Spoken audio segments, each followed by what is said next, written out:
E a fazer referência, sim, à presença dos camaradas António Campaniço e João Ferreira. Camaradas, é um orgulho enorme para nós, a Associação Nacional de Sargentos, ter-vos aqui enquanto exemplo daquilo que é a resistência dos sargentos em Portugal.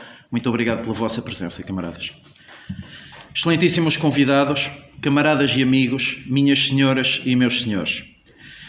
Reunimos-nos hoje para assinalar os 36 anos da fundação da Associação Nacional de Sargentos, o dia 10 de junho de 1989, dia em que a Assembleia Geral da Comissão Nacional de Sargentos reuniu na Voz do Operário para discutir e aprovar os estatutos e a eleição da Comissão Instaladora da Associação Nacional de Sargentos, ficou identificado como o dia do nascimento oficial desta obra que é a nossa associação.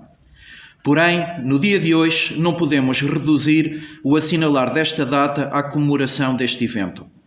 Esta data tem de ser a celebração viva de um percurso bem mais longo, feito de coragem, de resistência e de compromisso inabalável com a justiça, a dignidade e a valorização da nossa condição militar, que começou a dar os primeiros passos imediatamente após a fundação da casa que hoje nos recebe, o Clube do Sargento da Armada, e que de todas as conquistas que foi alcançando ao longo do tempo, tem mais duas datas a merecer o devido destaque.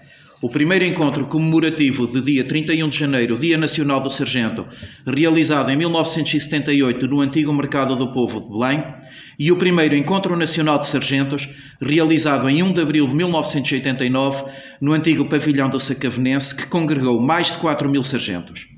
Foi, aliás, neste último que, a uma só voz, estes mais de 4.000 sargentos disseram que era tempo de criar uma estrutura que os representasse e que por eles reivindicasse a tão necessária melhoria das suas condições profissionais.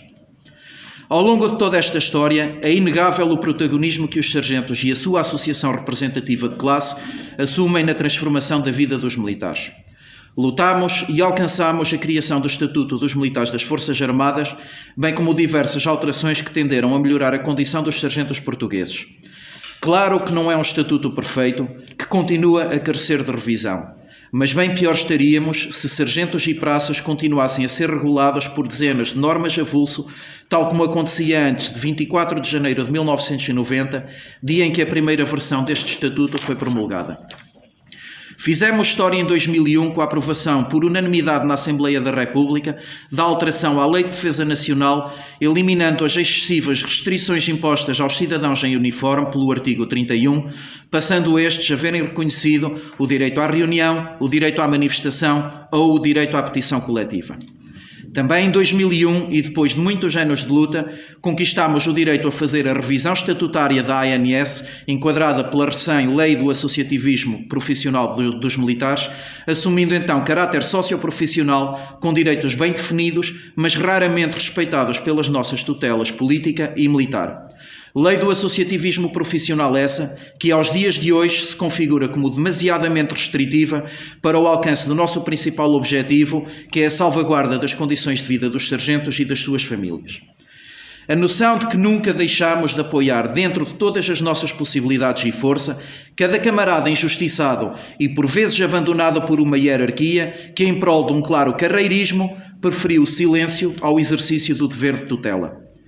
E camaradas, cada uma destas conquistas, tendo inscrito o nome da Associação Nacional de Sargentos, tem também o sacrifício de vários rostos. Os rostos de todos os delegados, dirigentes e demais elementos dos órgãos sociais que têm vindo a construir a história desta obra que é de todos os sargentos portugueses. São todos estes rostos que hoje aqui celebramos. Esta breve resenha não faz de toda justiça a tudo o que foi alcançado ao longo da nossa história. Perante tal, os sargentos que hoje dirigem os destinos da ANS não podem deixar de sentir a enorme responsabilidade que é continuar a obra dos que os antecederam.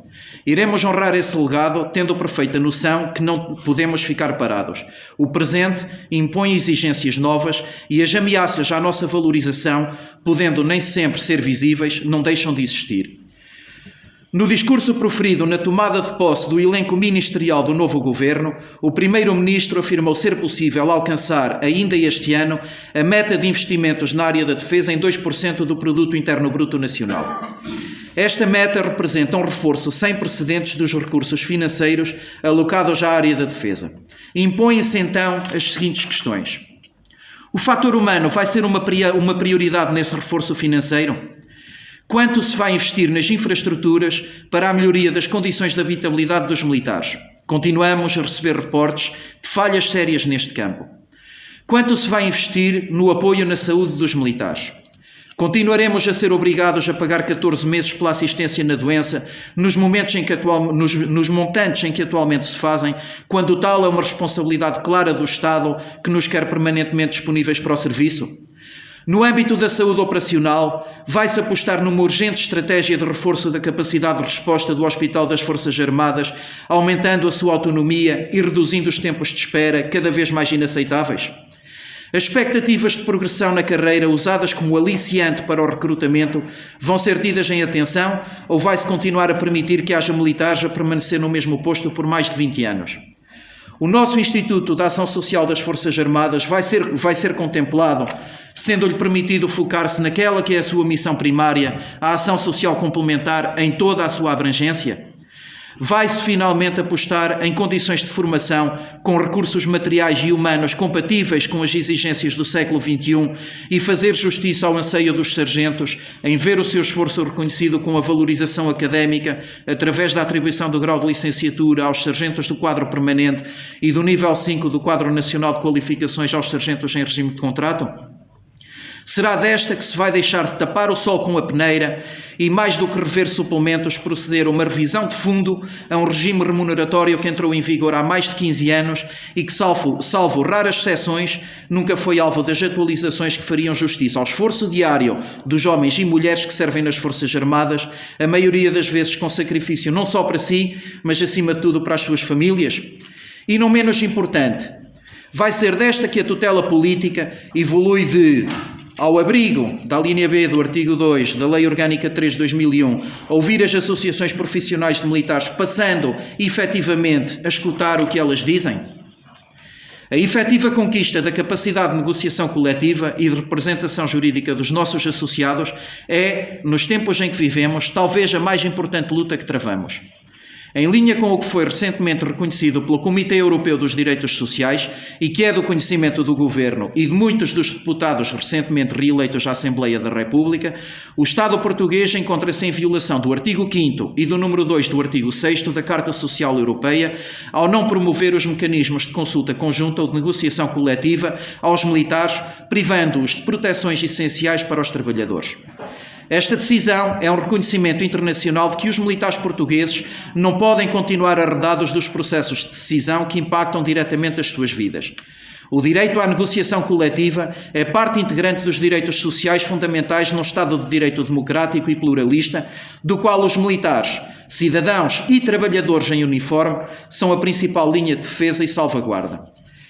É por isso inaceitável que se continuem a tomar decisões sobre remunerações, revisões do estatuto profissional, condições de trabalho ou assistência na saúde militar, sem escutar quem vive essas realidades diariamente, com as botas no terreno, quem serve diariamente a nação e o povo português, dando, se necessário, a sua vida pela soberania nacional. Portugal tem de cumprir com uma Carta Social Europeia que assinou e ratificou, integrando as associações profissionais de militares no processo das necessárias alterações legislativas que lhes garantam a assunção do papel real e vinculativo no quadro da negociação social. Com esse direito salvaguardado, teremos com certeza mais força para exigir não só condições justas para cumprir com dignidade o nosso dever, mas também garantias de dignidade para aqueles que, ao longo de toda uma vida, se sacrificaram pelo cumprimento da missão e merecem uma aposentação compatível com o serviço que prestaram. E se a tutela política for justa, concluirá que o Estado não pode exigir disponibilidade total a quem é tratado com parcialidade. Camaradas, foi pela união que há 36 anos se fundou esta associação. Terá de ser em união que vamos prosseguir com a nossa luta. Nenhuma direção, por mais empenhada que seja, conseguirá travar estas batalhas sozinha. Precisamos de todos, dos mais jovens aos mais veteranos, sócios e não sócios. Precisamos dos sargentos que sabem reconhecer que a voz da ANS é a sua voz na exigência do respeito pela condição militar e pela consagração dos direitos que há muito nos são devidos. A ANS continuará a ser um bastião de resistência, de dignidade e de unidade, e a sua história continuará a ser escrita com a força que os sargentos lhe quiserem dar. A caminhada continua. Os sargentos portugueses podem continuar a contar com a sua associação representativa de classe. A ANS conta com todos os sargentos. Viva a Associação Nacional de Sargentos! Viva! Vivam os sargentos de Portugal! Viva! Vivam as Forças Armadas! Viva! Viva Portugal! Viva! Obrigado.